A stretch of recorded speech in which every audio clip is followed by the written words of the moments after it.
Special lecture that is not part of the 70 most difficult questions. Nevertheless, it is somewhat related. We did speak about the soul, the various parts of the soul. In talking about creation, we went in a particular order, discussing the pros and cons, the various sides and opinions of those who have a difficult time believing that there was creation. So we spoke about evolution, what happened to the dinosaurs. We started from creation, we went on to speak about the soul, the free will, and the limitations of the free will, which we discussed in astrology and mazal, or predestination. In speaking about the neshama, however, we spoke about how unique it is, that is how we are different from the animals, that we do not do things by instinct, we do things exercising our free will, and that free will is a gift that we've received from Hashem, from God. It is divine, it is holy, and nevertheless, even though we have this divine spark in us, but because of the other half that we have, we're all half animals, not really animals, even though some people do behave like animals, but we do have a half of us that is physical and that is animalistic in nature, and that is what produces the continuous struggles between what we call in Hebrew the Yetzer hatov and the Yetzer hara, or the inclination to do good, to do what is right, which is what our conscience tells us to do, and what is against the divine plan, what the evil inclination wants us to do.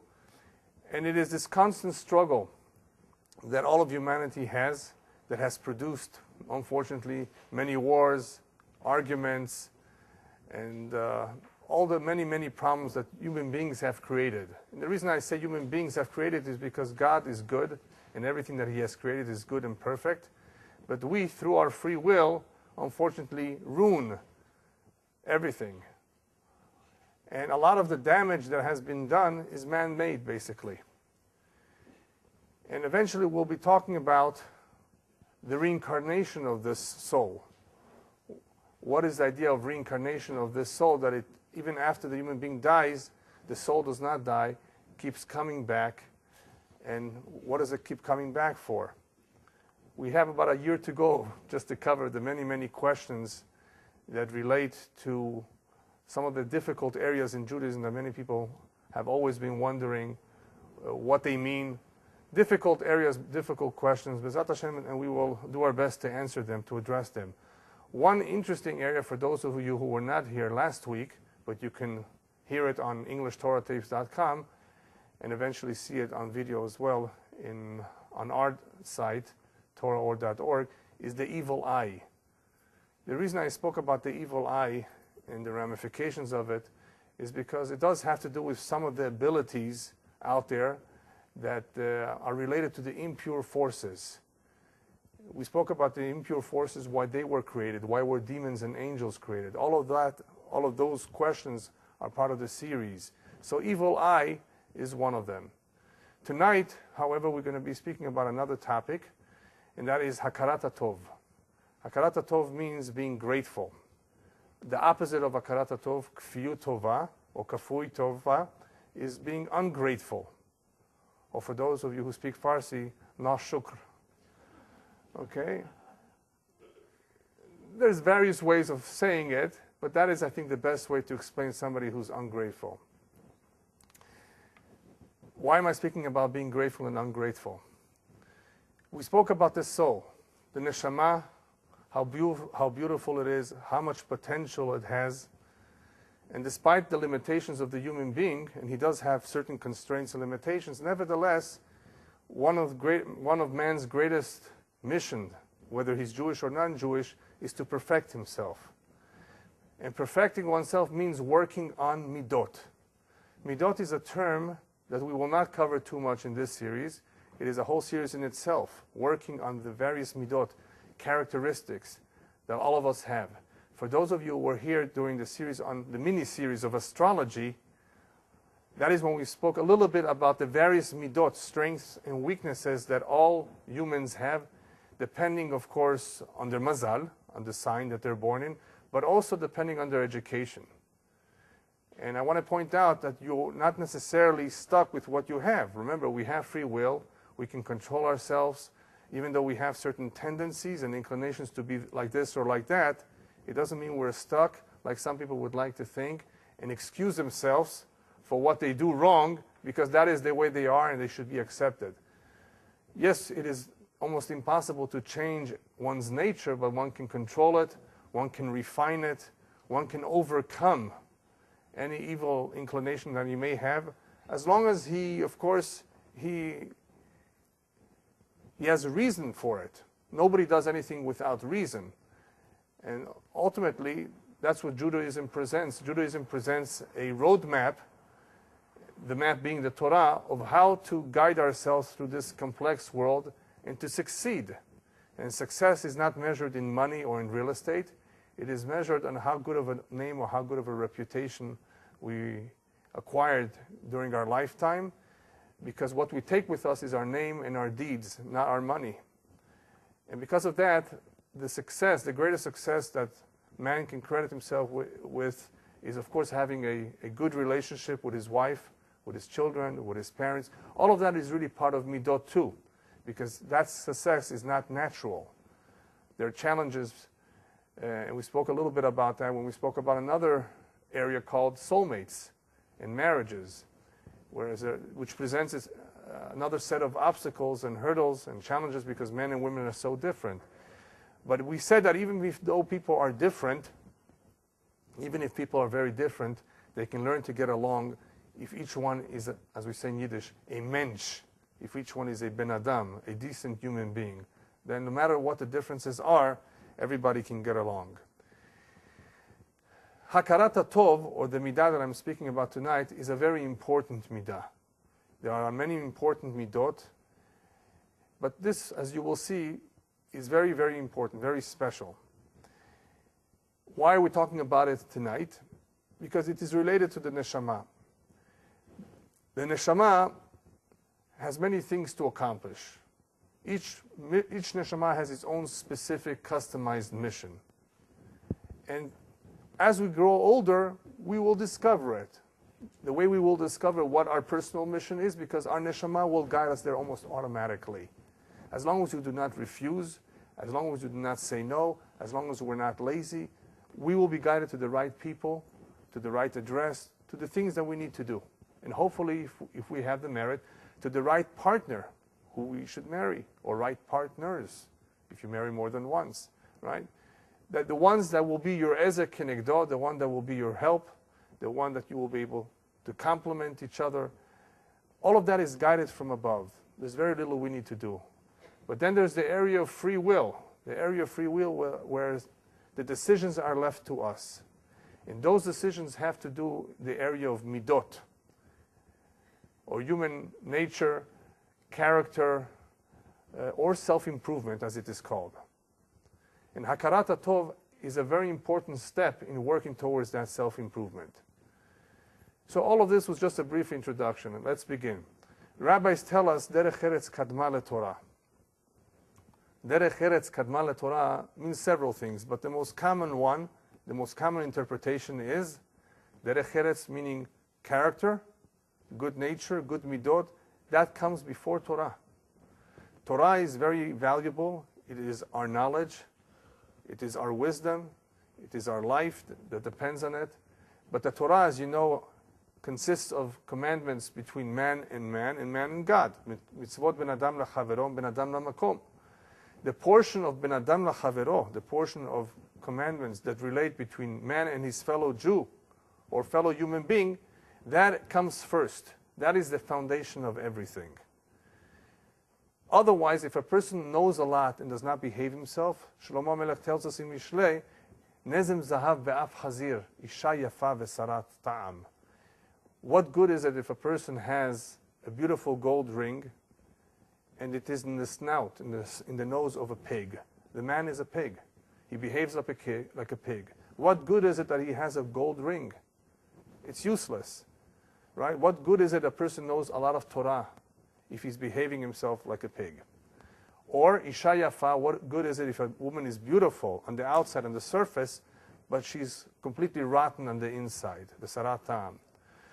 So therefore, derech eretz kadma leTorah, one has to have a good foundation, a good character, then whatever Torah that he learns will actually be an asset. It will be a very good acquisition. It will complement him even more. But if he does not have the derech eretz, the good midot, the good behavior, good character, then the Torah will be useless. It will even be a poison. Instead of being a benefit, it will be worse. He will be worse off knowing Torah. So the right order is to work on one's midot. Obviously, as children, we don't get to choose. We absorb Torah as we grow. And midot, throughout our lifetime, we're working on it continuously. You never finish working on midot. Midot, however, are much more difficult because it is very difficult to change one's midah. It's almost impossible. And we're continuously working to basically keep control over our nature, to refine it. Why is that so important? Not only because without it, life is worthless.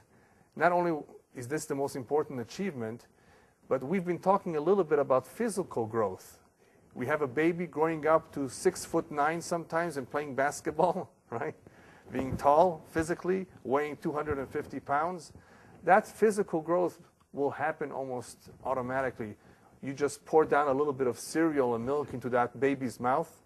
You add a little bit of vegetables and fruits from time to time, and this machine will grow, sometimes very, very tall. There's very little you have to do to receive that physical growth. The growth that matters the most, however, that depends on a lot of work, is midot. Refining one's character, working on acquiring the right midot. Hakarat hatov, being grateful, is one of those midot that is extremely important.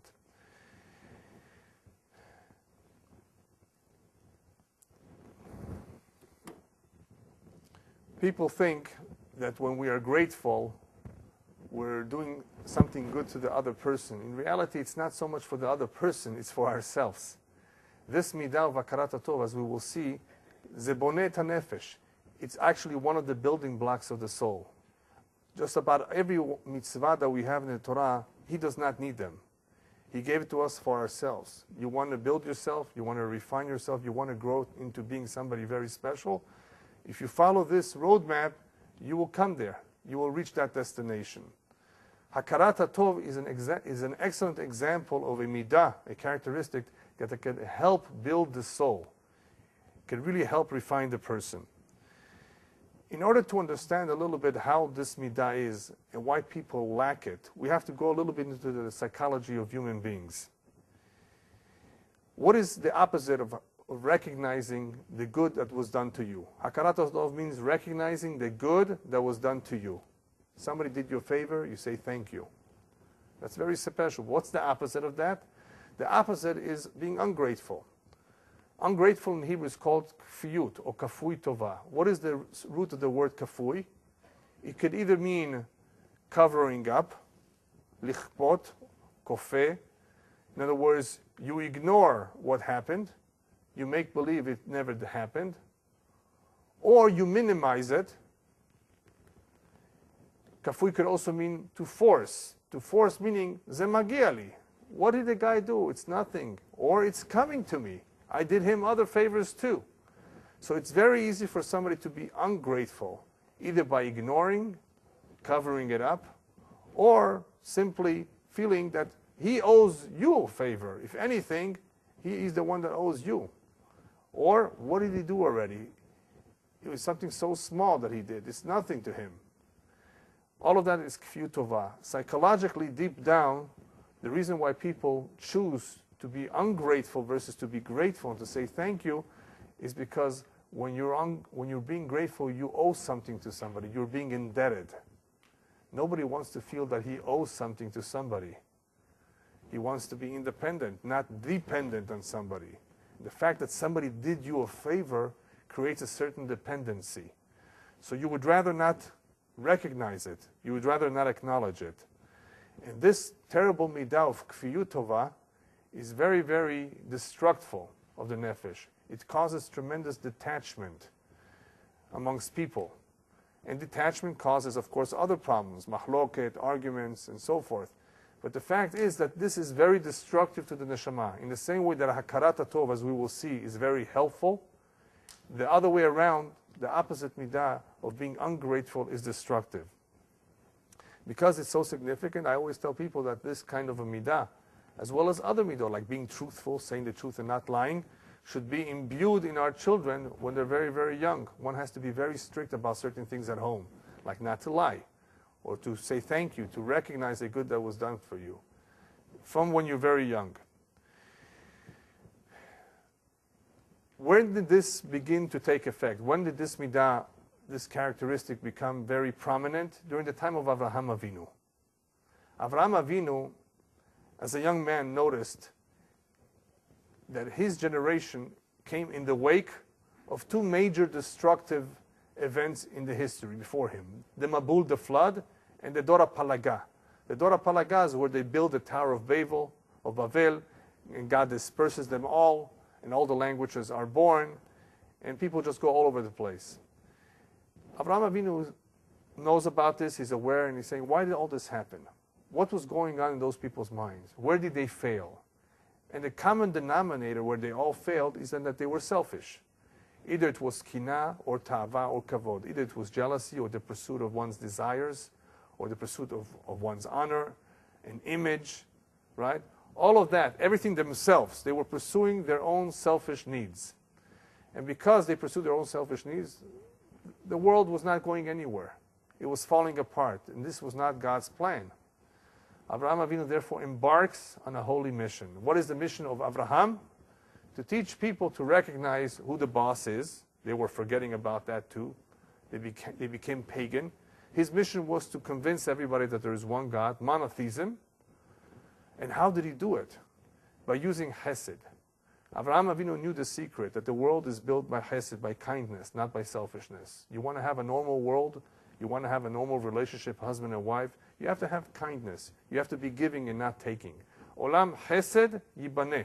The world is built through kindness. So how do I convince people to be kind to each other and at the same time tell them that there is a God in this world? I'm going to convince them and demonstrate to them how this God is kind to them, how he's so good to them, how he's so giving to them. God does not take, he only gives. So after he introduced them, after he brought them in and welcomed them into his tent, and he gave them to eat and drink, he says, make a blessing. Make a blessing to who? To you? No, not to me. To my boss. Who's your boss? Him. Who's him? Does he have a business card? Right? Right? What's that? Who's him? So that is how he got into a conversation that we must recognize that everything in this world is so beautiful. Everything we owe to him. We say a blessing before we put something into our mouth. We say a blessing after we finish eating something and we're satisfied and happy. We give thanks to the one who made this all possible. It was not our PhD. It was not our hard work in the field. We get a little credit for, of course, being involved, but the one who's responsible for our success, for allowing this to happen, is him. And not everybody recognizes this. So Avraham Avinu's mission was to prove, to convince this point very, very clearly. So he did this through chesed. He did this through kindness by reminding everybody that he's the kindest of all. Look how kind he is to you. You have such a beautiful working body. Do you know what would happen if the kidneys would stop working? Chas v'shalom. And we know what happens when they stop working. There's a lot of people like that in the hospitals with dialysis, etc. Right? So this is something that people do not ponder. They don't think about it. And therefore they don't realize it. But if you stop to think for a moment how lucky we are, how many people are so unfortunate, you have what to thank about. But who should you thank? Not your parents necessarily, in this case, or even though we thank them too, to thank the Almighty. That is where gratefulness begins, but that's not where it ends. In order to inculcate, to imbue this point stronger in the human psyche, in our neshama, the Torah comes up with an interesting mitzvah called marriage, which we spoke a little bit about what the idea behind marriage is. It's not just about reproducing. It's not just about having children. It's not just about having physical help in the home. It is about giving. Since man in his nature is a taker, how do we get him to become a giver? Well, we give him a woman, and he's going to have to give her a lot of attention, and love and etc., etc., etc. And oy vavoy if he doesn't. If he doesn't, it's going to be problems because she will demand it of him. She will need it very, very much. Ve'lishech teshukatech, the Torah says. The Torah says she will very much need it. She will be dependent on you for that. And if you don't give it, if you hold it back, well, that's why we have so many divorces. You should know, and I repeat it again, 95%, maybe 94, 96, but approximately, I'm convinced that most divorces could have been prevented, could have been avoided. There's some that are unavoidable, but the majority could have if people would not be selfish, if they wouldn't think of themselves. And this applies to both men and women. Marriage is a system where one has to learn to give to the other. And giving requires sometimes compromises, it requires sacrifices. It sometimes means that you don't go first, that you don't come first. And that is what the Torah had in mind. In order to allow this to happen, the Torah tells us, listen, the only way this can work, partially, is v'azav et aviv et imo v'davak b'ishto. Honoring one's parents goes on forever, even after their death. We light a candle, we say Kaddish for them. We always have to honor our parents, even though we may disagree with them. But you know what? When you get married, priority number 1 is husband and wife. Priority number 2 is children. Priority number 3 is parents. Number 4, brothers and sisters. Number 5, neighbors and friends maybe. There's something called priorities, and some people forget about those priorities. And some men and women are very much attached to a parent, a mother or father, and that causes problems, especially when they interfere in the marriage. They destroy the relationship.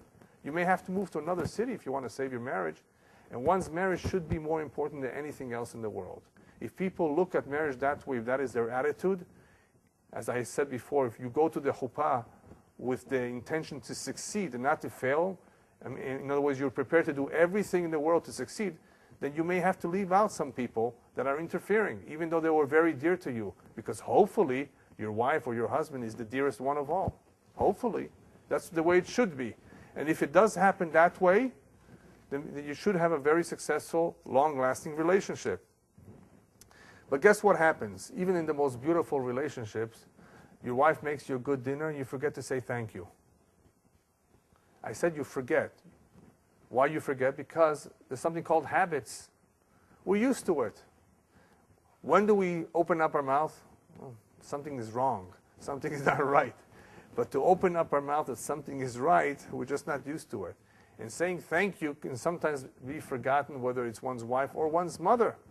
Oh, mom always makes something. That's why she's mother, right? She's supposed to be making dinner. Not necessarily. She's not supposed to be making anything. So we take it for granted. We get used to it, and all of that hergelim, that getting used to, produces a certain, I think an English word would be for it, a good English word, equanimity. I don't know how many of you are familiar with that. Or perhaps a better word, an indifference.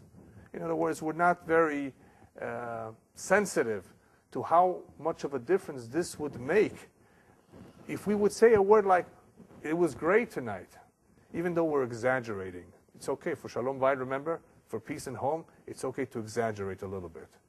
It produces peace for another 10 minutes, right? So therefore, whatever it takes to produce peace for another 10, 15 minutes, do it, especially if it doesn't cost money, right? So a word, a nice word doesn't cost money, but people are cheap for some reason. Why are they cheap? Because they just got used to not saying anything. They eat, they get up, and they go, and they leave. But these words would make a big difference. Do you know what a difference it would be if somebody gets used to telling his wife or her husband, you know, you look great, how special, how nice, how tasty. These things make a difference. These are called building blocks of any relationship. And many of us are guilty of not using them. Not guilty because we don't want to. Guilty simply because we forget, we don't realize, or we get used to it.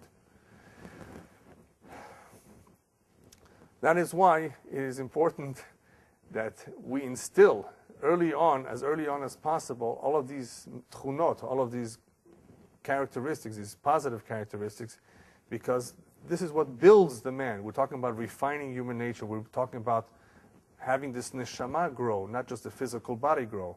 This is how the neshama, this is how the true human being grows, not physically, but spiritually, by developing early on very good, very positive traits. I want to give you a few examples of what the Torah shares with us, that even though it appears totally unrelated, but the commentators tell us that these incidents are very much related to what's called hakarat hatov. And it just happens to be, I didn't plan it that way, but it just happens to be that these parshiyot that we're reading now in the Torah, Shemot, Vayera, Bo, have to do with hakarat hatov, that we learn from certain incidents. All of you are familiar with the 10 plagues. Who's in charge of bringing the 10 plagues on Egypt? Moshe and his brother Aaron. However, when it comes to Dam Tzfardei Kinim, the first 3, blood, turning the water into blood, bringing frogs and lice, Moshe is not directly involved. Who is his brother? Why not? So the commentators explain very simply. Moshe, as a baby, where was he put? In a little basket into the water. The waters protected him. Right? He was not harmed by the water. You have to be grateful to the water. Therefore, you can't beat the water and turn it to blood. You can't beat the water to bring the frogs. Neither can you beat the dirt on the ground to bring the lice. Why not? Because when you killed that Egyptian and you buried him in the dirt, so that dirt basically protected you from being discovered, right? So therefore, you have to show gratefulness even to inanimate objects. Inanimate, it has no life. Dirt, water. We're not talking about human beings. If we have to be grateful to inanimate objects, that is a very clear, strong message. The more so to human beings. These are very clear messages in the Torah, embedded in the stories of the Torah, that are meant to teach us a lesson of hakarat hatov, even to something as insignificant as dirt. Share with you a story that happened that also illustrates to you how, Baruch Hashem, great people in the past were very careful with this midah, even with inanimate objects. Even though in this following story, it does have a little bit of life. During World War II, there was a big rabbi tzaddik, I think it was in Vilna, who, as soon as he saw the Nazis approach, hid in a bush. And Baruch Hashem, he was, I don't want to say lucky, Hashem of course protected him, but as a result of being in the bush, they didn't find him. And that is how he was saved. Afterwards, he ran away. From that point on, after the war, when he came to Israel, every year, just right till almost before he passed away, he would water all the bushes around his yeshiva. He would water the bushes because of hakarat hatov, because of gratefulness to the bush that saved his life. An example of what the rabbis considered hakarat hatov, even with something that doesn't appear to have that much life. Nevertheless, they recognized that midah, and they wanted to basically bring it out. In who? In themselves. Because if he would show hakarat hatov even to a bush, then obviously he would be careful in showing hakarat hatov to others as well. Another example in the Torah. Torah tells us we are not allowed to marry an Ammoni or a Moavi, the male members of Ammon and Moab. The female members were allowed to, Ruth HaMoaviyah. But the male members we're not allowed to marry from them. Why? For 2 reasons, but mainly for one. They misled you by seducing you, sending their daughters and seducing your men to commit a transgression with their daughters, prostitution, znut.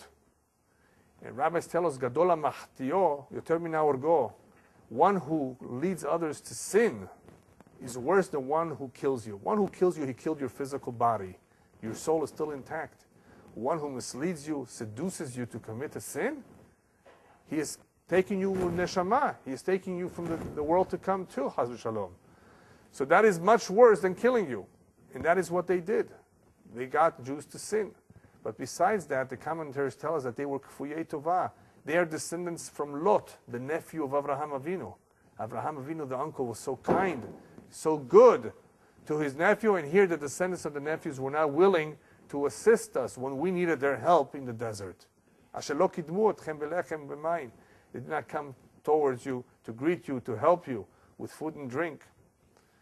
However, the Egyptians, guess what? The Egyptians enslaved us. They killed our babies. They really treated us very harshly. You're allowed to marry an Egyptian who converts, of course, after the third generation. Not before. For some reason, the Torah says we need 3 generations to filter out the Egyptian in the Egyptian, right? At the 3rd generation, he's ready, if they're converted. Only then can you marry. Despite all the difficult times you had with the Egyptian, that he killed you, he made you work so hard, lo tetaev mitzri, you cannot despise him. Why? Ger ha'ita be'aretzo. You were a ger, you were an inhabitant, you lived in his country. He offered you shelter. You were there for a number of years. You have to show hakarat hatov. You have to be thankful. You have to be grateful for the hospitality, some hospitality, right? Nevertheless, hospitality, right? Are you going to complain if you have a comfortable bed or you're on the floor, as long as you're protected from the outside elements, right? If a person offers you some hospitality, you have to be grateful. That is why the rabbis tell us, regardless of what one did for you, even if he just gave you a little bit of bread and salt, you have to be grateful. If he did something small for you, consider it as though he did a lot for you, regardless of what he did. And if he taught you something, if he showed you the right way, the more so that you have to be thankful to him. All of this is hakarat hatov. This midah, this very special characteristic called gratefulness, is very, very helpful in avodat Hashem, in the service of Hashem. The reason why this one is very, very helpful is as follows. The Sefer HaChinuch, in describing the reasoning, the logic behind the commandments, says that the logic behind the commandment of kibud av va'em, of honoring one's parents. Why do you honor one's parents? It's not just because they are doing you a favor, but when you realize how much they've done for you, that they clothe you, that they feed you, that they take care of you, that they raise you and protect you, you will come from that to realize how much God does for you, how He takes care of you, how He provides you with parnasah, with a livelihood, how He gives you life. In other words, the mitzvah, the commandment of honoring one's parents, will help you understand ve'afta et Hashem Elokecha, the mitzvah of loving God. How do you love God if you don't see Him? If you observe honoring your parents properly, this will help you and it will facilitate you coming to understand the importance of loving Hashem. So it's a springboard, kibud avayim, towards loving Hashem. Same thing with hakarat hatov. Hakarat hatov, therefore, is a springboard. This one midah will help us achieve refinement in other midot as well. And if you ask, why is it so important for Hashem that we love Him? That is very simple. There's 2 ways to serve Him. You can serve Him out of fear or out of love. Which one is better? Love is a much higher level. So therefore, you want to achieve that level of ahavat Hashem. Not that Hashem needs it, He doesn't care, but the service of Him is much higher if it's done out of love. If you do something out of love, you'll do it even if you're tired, even if you're pain. If you love somebody, believe me, you'll do almost anything for them. When you don't love somebody, you're just afraid of them, then if you can get away with it, you'll try to get away with it. That is why some Jews during the Inquisition were willing to give their lives, and some were not. It depends how much they loved him. Right? It all comes down to the level of love, or is it fear? Or maybe it's not even fear, it's just a custom, a tradition. Some Jews call themselves, we're traditional. What does that mean?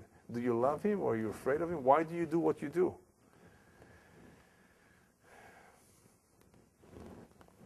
Anyway, there is a big difference between an individual who develops the midah of hakarat hatov versus one who's kfuit tova. One who's developed hakarat hatov would rather not accept favors from people. It will be easier for him to be a giver than a taker. One who is always ungrateful will always be unhappy. There's many differences between these 2 very opposite individuals. One who develops hakarat hatov will be able to see the truth or the good in everything there is in the world, where one who is kfuit tova or ungrateful will only see the negative. And I'm sure many of you know people like that who are very negative, who only see the bad, and those who are more positive. It's all related. These characteristics are related to this midah of being grateful or ungrateful. This particular area of hakarat hatov, in reality, goes back all the way to Chet Adam Harishon. If you want to do a deeper analysis of where it all started, was the lack of hakarat hatov. It started with the sin of Adam and Chava. When Hashem confronts Adam, he says, "Why did you eat from the fruit that I forbade you, from the tree?" What does he say? Instead of saying, "I'm sorry, I made a mistake," he says, "That woman you gave me, she made me do it." So he's ungrateful to that woman who was supposed to be a great help for him. He was a kfui tova. He's the first example of being ungrateful. So it all begins all the way from the very, very beginning, that it's in human nature to blame others instead of blaming yourself. The person who develops the hakarat hatov very, very strongly would not have that problem. And there's a danger here too. There's a danger when one is ungrateful to another human being. He will eventually deny the existence of God. Where do we learn that from? Also from Paro, from this week's parashiyot. Paro? Yeah. It says there was a new Paro, Shelo yada et Yosef, who did not know Yosef. Why does the Torah tell us that he does not know Joseph? Assuming it's the same one, or one who was aware at least of what Yosef did. He may believe he wasn't aware. He was ungrateful. Yosef, the Jew, did so much good for the Egyptians. Comes along Paro and ignores all the good. And what's the problem with that? The problem is, the danger is, if you're ungrateful to a human being, in the end, you will say, Mi Hashem she'eshma bekolo. Who is this God that you're telling me that I should listen to what he has to say? So the rabbis tell us, be very careful. One who's ungrateful, in the end, he will deny. He may come to deny that there is a God. He's ungrateful to a human being, he will be ungrateful and totally deny that there is a God. That's where the danger lies. And perhaps, I wanted to add, perhaps, it's very interesting to know that throughout history, even though the Jews did so much good in every country where they were, Spain, Portugal, right? In all these countries, the Goy was always ungrateful. It is true that many, many people are ungrateful, but it's also possible that this was measure for measure. A measure for measure punishment to the Jews. Why? Because Yeshayahu Navi cries when he tells us, how could it be? Yada shor koneo v'chamor evus be'alav. Israel lo yada, ami lo idbonan. How could it be that a donkey and an ox, they know who their master is. They know who feeds them. And my people do not know who feeds them, who takes care of them. They don't reflect for a moment to pay attention to this detail. That's how the prophet calls out to them. How could it be that they know the animals and you don't? It's possible. This I want to add on my own. It could be that many times the Jews showed their ungratefulness to us because we were being ungrateful to Hashem. Possible. Yes? 2 weeks ago you mentioned this generation has a characteristic of chutzpah. Right. How do we reconcile that with the fact that this generation also lacks the fear and respect and awe of our parents that you had mentioned just a few minutes ago? Right. Why is this generation so lacking in that midah? Where you said 100 years ago, 200 years ago, a parent walked in the room, there was fear and respect and awe, which applied hakarat hatov. You have a good question. Why is there so much chutzpah? Why is there so much ungratefulness in this generation?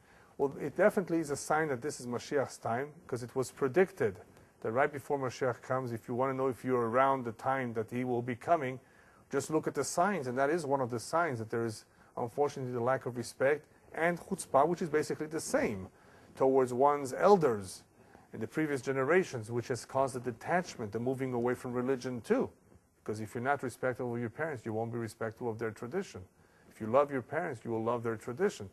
So it goes hand in hand, and this is an unfortunate phenomena of this generation. Why does this happen right before Mashiach comes? It's a combination of factors. One of them definitely has to do with materialism, right? There's definitely more materialism, more of an emphasis on materialism in this generation. It has to do with the Industrial Revolution, which has produced more materialism too. All the machines, the standard of living, the lifestyle.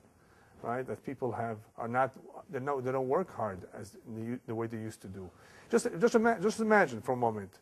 We all don't realize it, but it's very clear and obvious that today the family unit is not as strong as it used to be. People don't sit all together at the dinner table the way they used to. People do not go over to the neighbor and how you doing.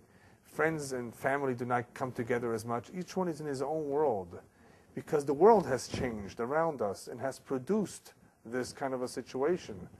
You have a family of brothers and sisters living all over the place, right? And not even talking to each other that often. In the past, people would send letters and telegrams. Today, it's a quick email, if ever, right? So many things have changed that have produced this kind of symptom. So those are some of the factors of why these things are happening, and they are, of course, indications that we are at Moshiach's time. You know, this is the generation of Mashiach, where these things will evolve. Unfortunately, they're not positive things that will evolve, but hopefully some good things will evolve too, including what we're all witnessing is that there's a tremendous wave of thirst for Torah, Balei Teshuvah. That is the good thing. That is evolving too, and we're witnessing that too during our times. In the Torah, we have some mitzvot that are typical examples of hakarat hatov. We have the mitzvah of bikurim, the first fruits. During the first 3 years, it's orla. You cannot eat your fruits. You just planted a tree, whether it's mango, avocado, or lemons. You can't have the fruit for 3 years if it's a new tree, right? And you have to wait. Orla, that's called mitzvah orla. Then there's netarevai, the 4th year fruits, that if you would be living in Israel, you would bring those fruits to Yerushalayim and eat them there. And then from then on, you have what's called the mitzvah of bikurim, the very first fruit of certain fruits. You would bring a sample of them to Yerushalayim, to the Kohen. And in bringing them, you would say a whole prayer of thanks, gratitude to Hashem for giving you the fruit. Pure hakarat hatov, a mitzvah that is purely designated, or I should say designed, to instill in us the midah of hakarat hatov. Another mitzvah, another example of hakarat hatov is with a dog and a donkey. Meat which is taref. What do you do with meat that's taref? You just slaughter the cow, you check the lungs, it's taref. What do you do with it? You throw it in the garbage? No. Chas v'shalom. You can sell it to the goy. Yeah, you're allowed to. Or you can give it to the dogs. Lakelev tashlichun oto. Basar basadeh trefa. Lakelev tashlichun oto. You dispose of it by sending it, by giving it to the animal. Which animal? The dog.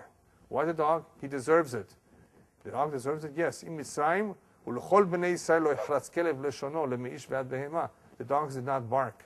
Because they did not bark to the Jews during the time of the plague of the Makat Bechorot, when the firstborn died, the dogs were quiet. The Torah rewards them. And we know for a fact, the rabbis tell us very, very clearly, that Hashem rewards everybody, even the smallest creature. Anything that you've ever done good, it will be rewarded, either here or in the world to come. Even the dogs are rewarded. The donkeys, because of their role when the Jews left Egypt in carrying the loads, are rewarded. They're involved in a mitzvah called Peter Hamor Tivdeh Beseh. Also another mitzvah where the Hamorim, the donkeys, are rewarded. All of these examples of hakarat hatov. Okay, we've seen, Baruch Hashem, some good examples of hakarat hatov, and we know a little bit of what kafui tova means, being ungrateful. I just want to share with you an example of somebody that is even worse than a kafui tova. What can be worse than being ungrateful? Anybody know? It's called meshalem ra'ah tachatova. Not only are you ungrateful, but you actually deliver a blow. In other words, you stab him in the back. You do to him something totally evil. Instead of recognizing the good, fine, you don't recognize it, so okay, you're quiet, all right, fine. That's also not too good. You're ungrateful, it's bad, it's terrible. But to return a disfavor, I guess we can call it, to stab him in the back, this man helped you get a job. He put you up. He found you a car, found you a wife too, maybe. Did so much for you, really helped you. And then you stab him in the back, you go against him, you do something totally wrong against him. That's called meshalem ra'ah tachatova. I'm sure some of you have met such individuals in your life. Unfortunately, they exist too. People who will go behind your back, people that you've helped. Other people may, they go behind your back all the time. But somebody that you've helped, not only is he not appreciative, he's actually stabbing you in the back. That's the worst midah of all. Anyway, human beings are human beings, as we said before. Each one has their problems, their strengths, and their weaknesses. But it doesn't mean that you have to remain like that. We have to work on it. And that is what Sifrei Musar are all about, books on morals and ethics. But in order to get this problem out of our system, we have to get used to acknowledging every good deed, every favor that was done for our benefit. And that applies to anything in the world, to anybody, not just human beings, even animals, as I said before, even a bush, as the example that I gave you. And as you know, there were many, many goyim too, non-Jews, that were very, very helpful, that we need to be grateful to. They saved our lives. They're called Hasidei Umot HaOlam.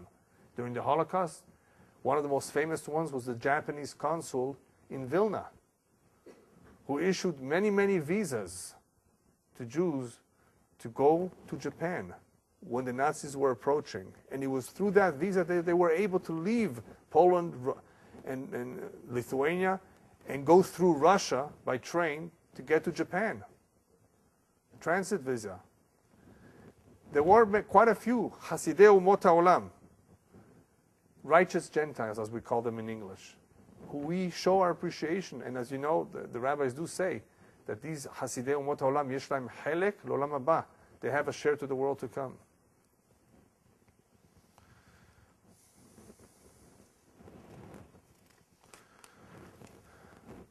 I would just want to give you another example of hakarat hatov that could apply from time to time, and that is, the rabbi tells us it's a mitzvah lagid davar b'shem omro. It's a good thing to get used to.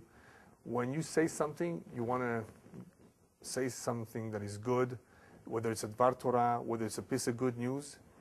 Give credit where credit belongs. He said this.